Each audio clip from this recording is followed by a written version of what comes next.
Welcome to episode 1 of Jimbo Barrett's YouTube Q&A.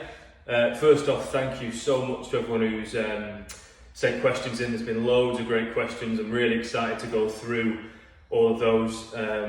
It's great when I get a load of information off people so I know how I can help. I find that very rewarding, so great. I've picked 5 purely just because of time. I've tried to pick ones that are spread out across the spectrum a bit, so there's something for everyone on the episode. And also some topics we're going to take a bit longer than others, so I've tried to get some short ones and some longer ones. If you send me a question and I'm not answering it now, don't worry, I will get to them. And please, if you have any questions, send them through.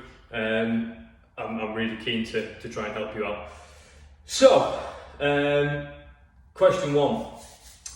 Biggest mistakes athletes make with their gym training. So, I think the overall biggest mistake that sort of has some subcategories to it is the fact that there's not really a plan going forward. Sometimes there might be like a 6 or 8 week plan, but it's that bigger picture.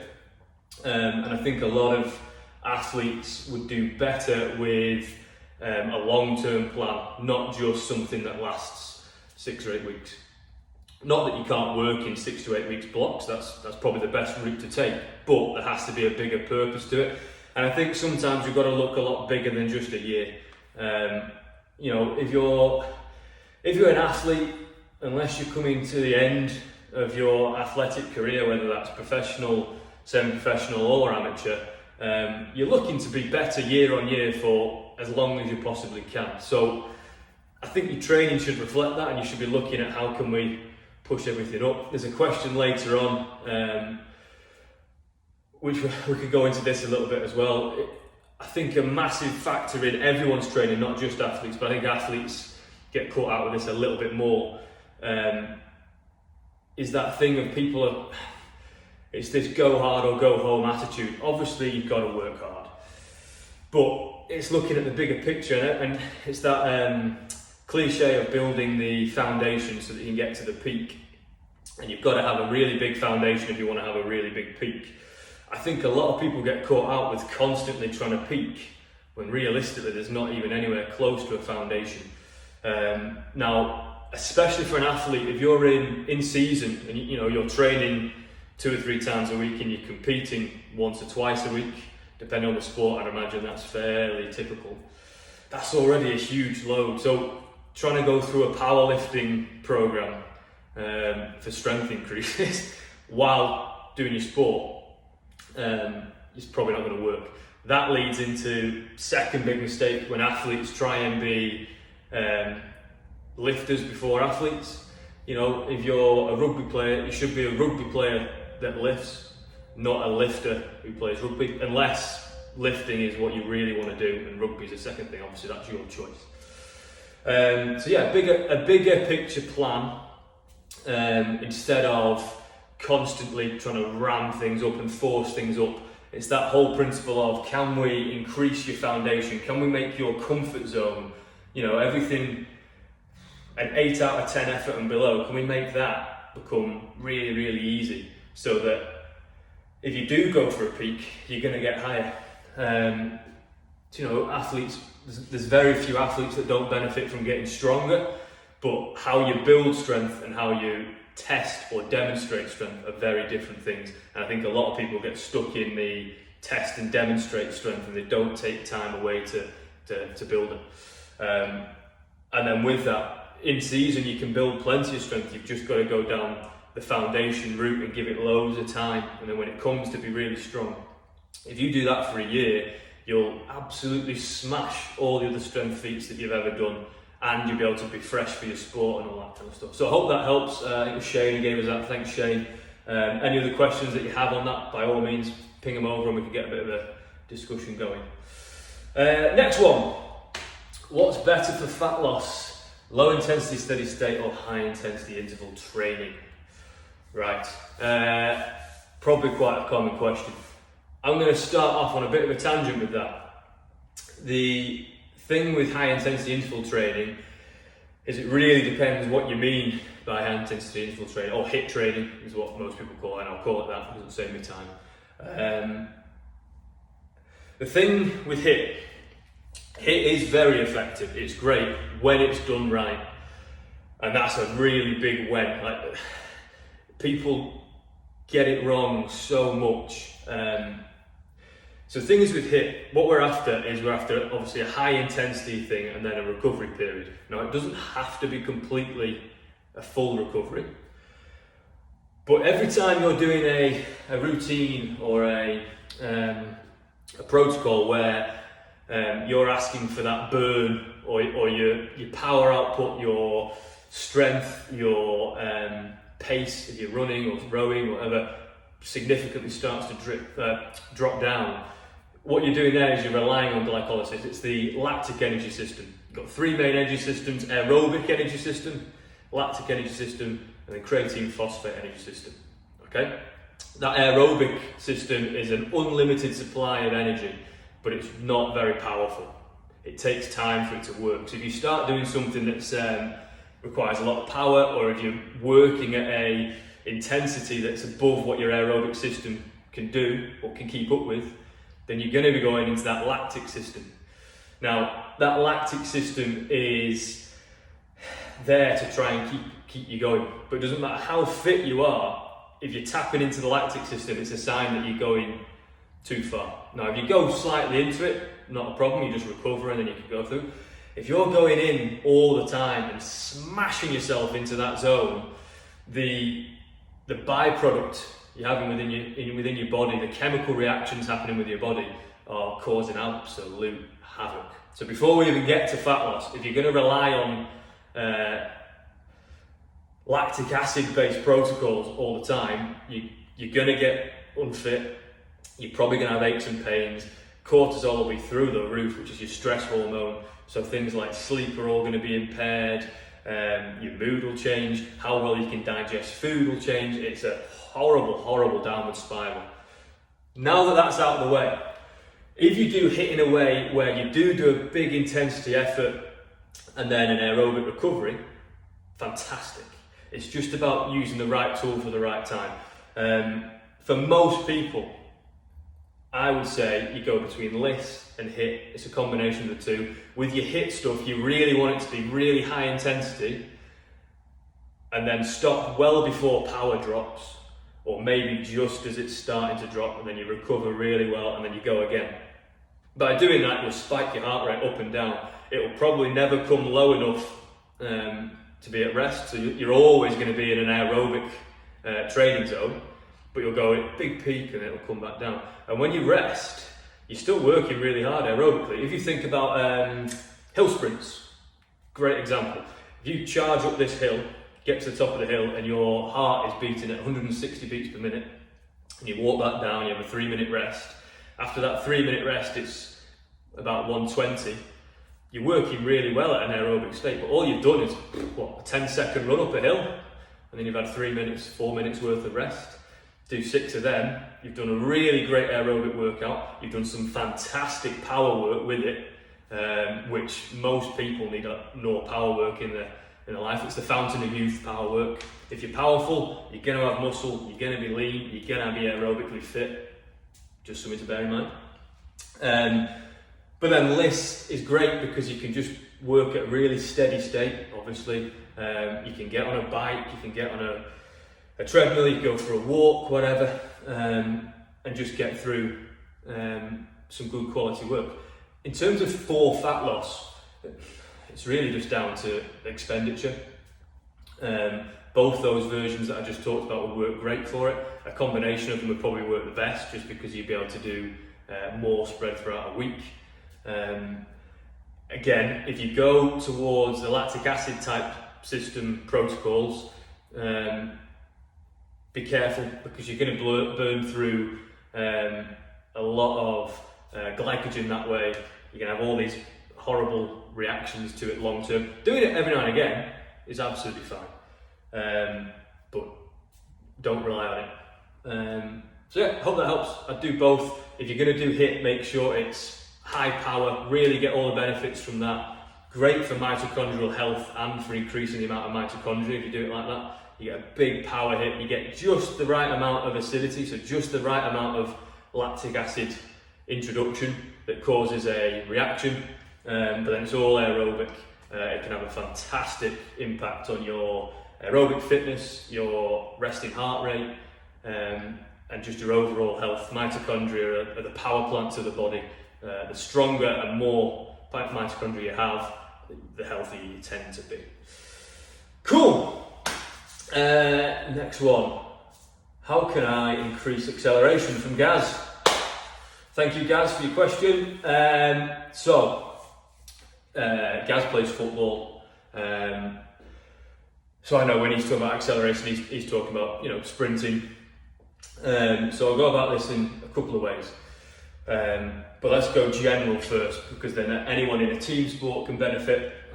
Because most of the time people who are looking to accelerate in team sports, if you're a sprinter, you'll be doing that much of it already that you probably don't need too much. That being said, I will give some tips towards the end for sprinters, because there's plenty of guys and girls out there who are great when they're upright, but they can't quite figure out how to get out of the blocks. So, general terms, with acceleration, we can break it down into technique, which makes a massive, massive difference. And then we can look at strength, specifically explosive strength. And we can also look at how well we can tolerate certain positions, because we've got to get into certain positions to accelerate our best. So in terms of technique, what we're after with acceleration is getting the shin angles and the body to fall at the right time and then project.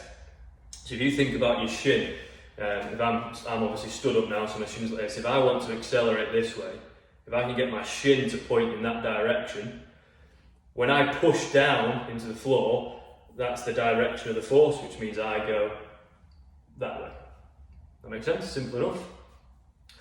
So there's a few drills you can do to try and practice getting into that position and learn getting into that position. One of my favourite ones is if you start kneeling down. I've got a few videos of this on YouTube and on Instagram, which I can put up if people want to see it. But you start kneeling on the floor and then you sort of pop up.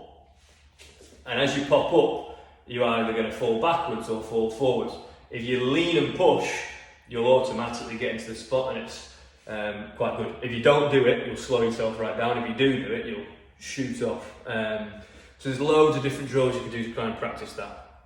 But in terms of stuff you can do in the gym, strength has to be there to an extent, but it's explosive strength that we're really after, and starting strength.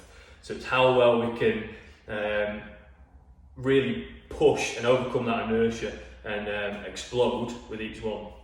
So there you've got your classic things there of things like your jump squats, scissor jumps, so getting into like a lunge, and you jump and swap, all that kind of stuff can start to help.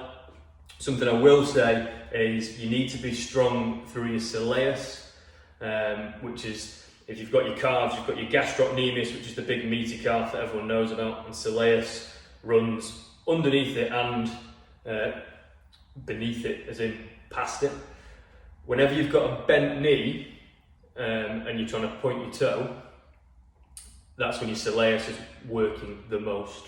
So you can imagine when you're on an angle and you imagine your foot's underneath like this, there's a big bent knee, big dorsiflexion. So if your soleus is weak, what happens is you end up leaking a load of energy.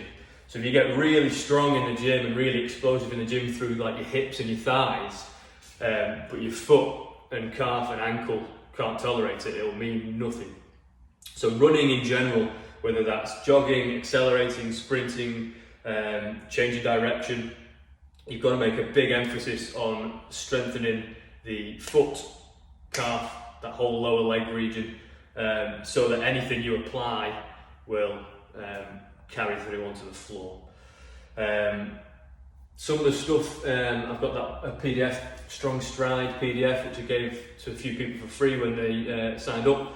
If you're watching this and you're interested in what I'm saying, because this is how can I increase acceleration is a big topic, and it does depend on the individual a bit. But strong stride goes through the 5 main areas that people need to work on in the gym in a basic principle.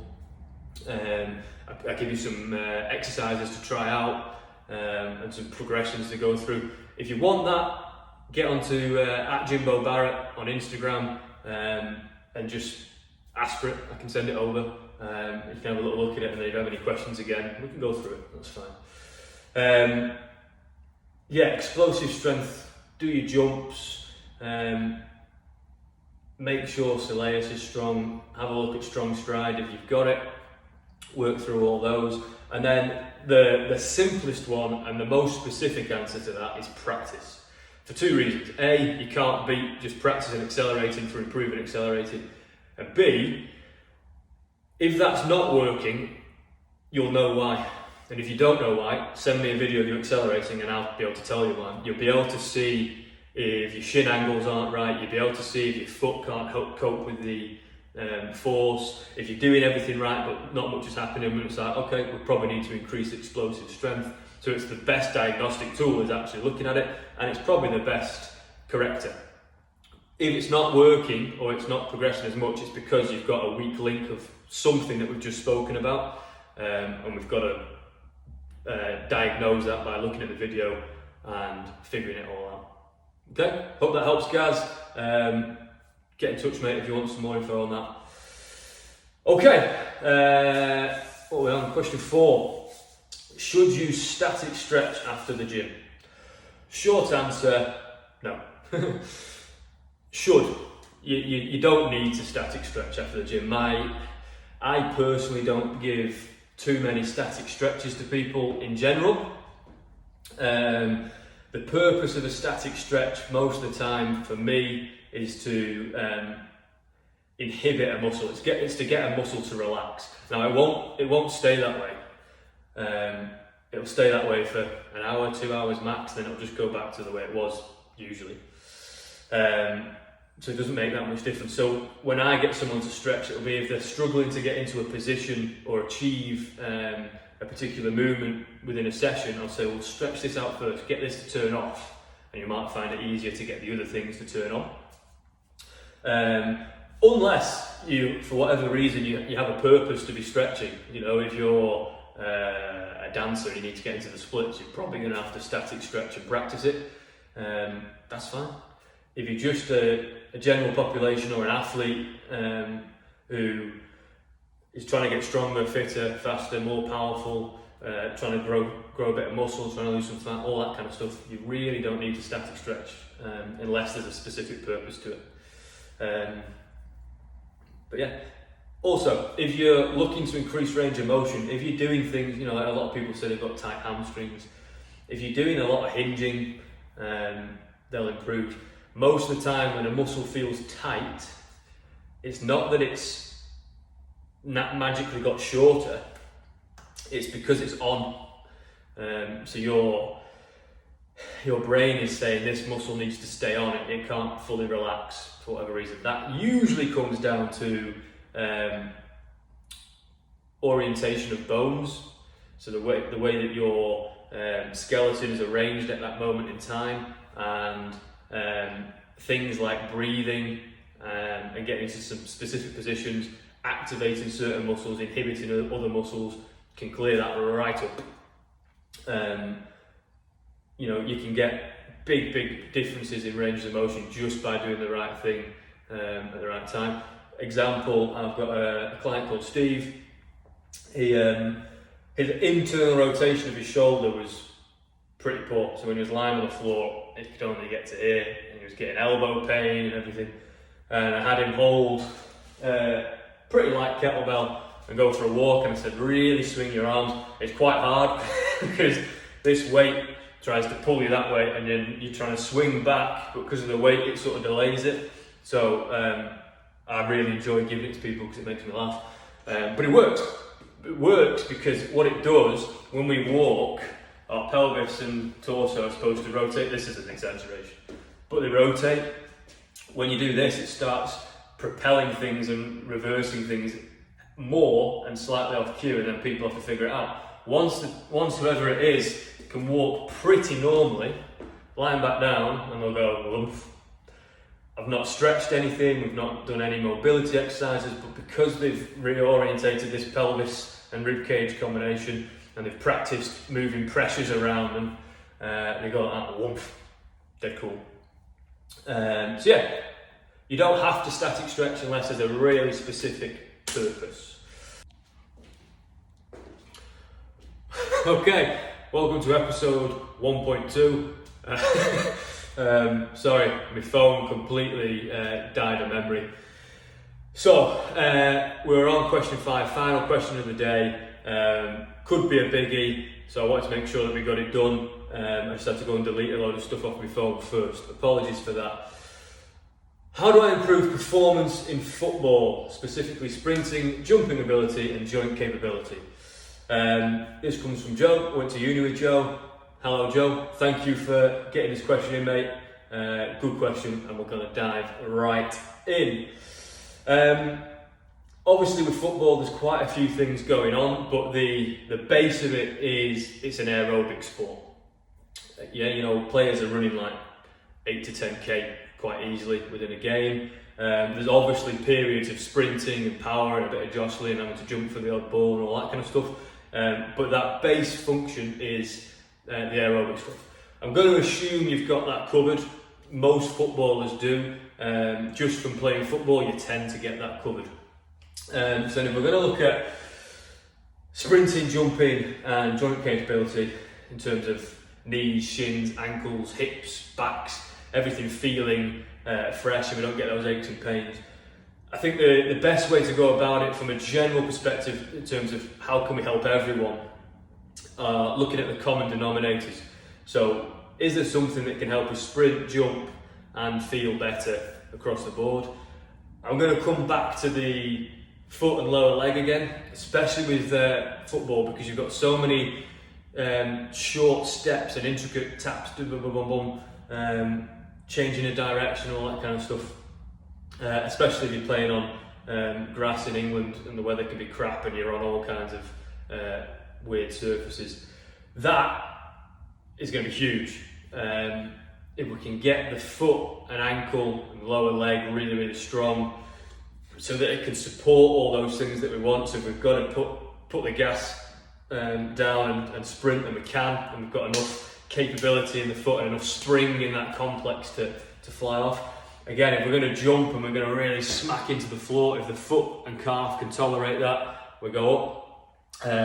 A big part of strength training for vertical jumping comes down to things like squatting. Yeah, everyone knows that, but something that a lot of people miss is strengthening the calf and the foot. That affect the foot is your trampoline and the calf is your first push onto that. And if they can't handle it, what your knee and hip can do, like quads, hamstrings, glutes, starts to be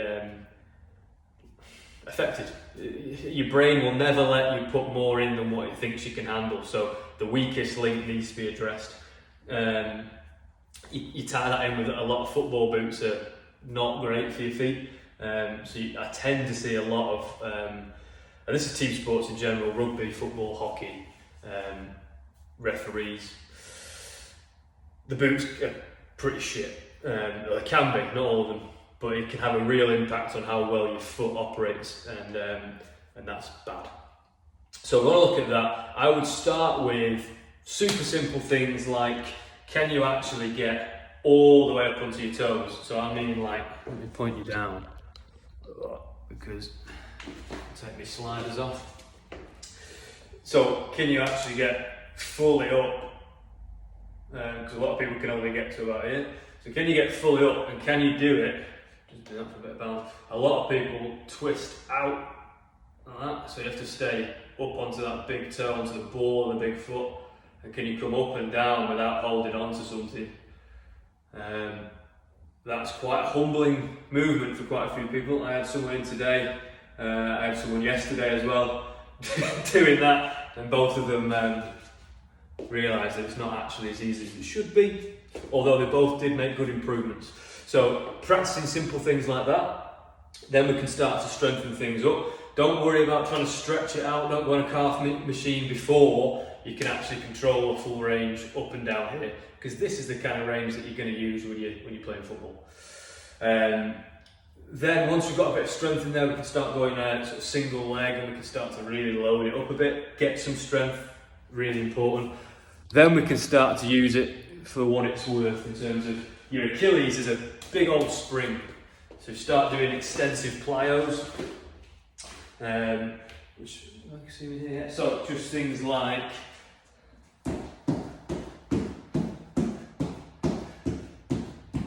bouncing around, fake skipping, you know, imagine you've got a skipping rope, or if you want to, actually skip. From there you can start to progress with swapping around, we can start zigzagging, we can go lateral, medial, all that kind of stuff. I'd get 10 minutes just bouncing around like an idiot. Really build that complex. The better we get down there, the more getting strong through the hips and the knees is going to actually make a difference. Strength in general, your big basic movements. If you want to squat and deadlift, go for it. If you want to trap bar deadlift and leg press, you want to RDL, fine. Just pick bigger movements that you can apply some force in and take your time getting stronger. Then, in terms of how we're going to jump and sprint, and it's going to take your joints, is you've got to go back into that power realm and do some explosive stuff, some reactive stuff like we've just done. Once you've done loads of extensive work, you can start doing some intensive work. If you do some intensive work and it works well, then you can potentially go into some weighted jumping. I wouldn't do too much of that in season. I'd stick to this and a basic strength template. Like at the beginning of the episode where I talked about expanding your strength and your foundation rather than trying to smash it up. Do that and some reactive stuff like we talked about here, working on some weaknesses, and it'll make a massive difference, and you'll be able to play football to the best of your ability. When football season's over, then you can get on a bit more of an aggressive strength program, or you can start getting some more intensive plyometrics, maybe some weighted jumps depending on how well you do it.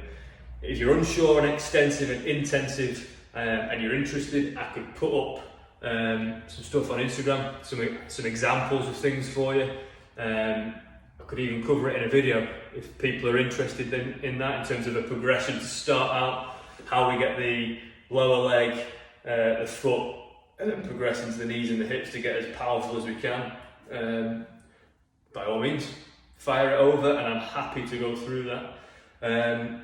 Hopefully, Joe, that starts to cover it. I know it probably doesn't cover everything, it's a big, big topic, but that's where I would start, especially in season like we are now. Some basic strength work for that foot and lower leg, get some reactive, extensive plyometrics, so quite low, but loads of contact, and just practice being bouncy on it. And a basic strength template that doesn't leave you tired and sore, so you can still play football really, really well. And over the course of 2, 3, 4 months, you get stronger without really trying to get stronger. It never feels like you're doing that much, but then when you look back, you go, actually, I'm miles stronger. That's the perfect thing for in season. Out of season is when we can push the boundary a little bit more. But again, then I'd want to go in blocks and get you a bit stronger first, start increasing the power element a bit more, and then as we get into pre-season, strength starts going back towards the simple foundational stuff that just keeps it at that level or slowly increasing. Trust me, when people think it's maintenance, it always ends up going up. When they try and make it go up, it usually maintains. But yeah, that's how I would go about it and go through those simple cycles. And in a year, 2 years, you will be miles ahead in terms of speed, power, strength, and all those achy joints, whatever they are, should start to calm down. Obviously, everything's always individual, and we could get really, really complicated, but hopefully that gives you enough of an answer to get you started. And anyone else who's interested in that, it gives you enough of an answer to get you thinking and interested and moving forward. Okay? Thank you very much for your questions. I hope everyone enjoyed that. Any other questions, please fire them over.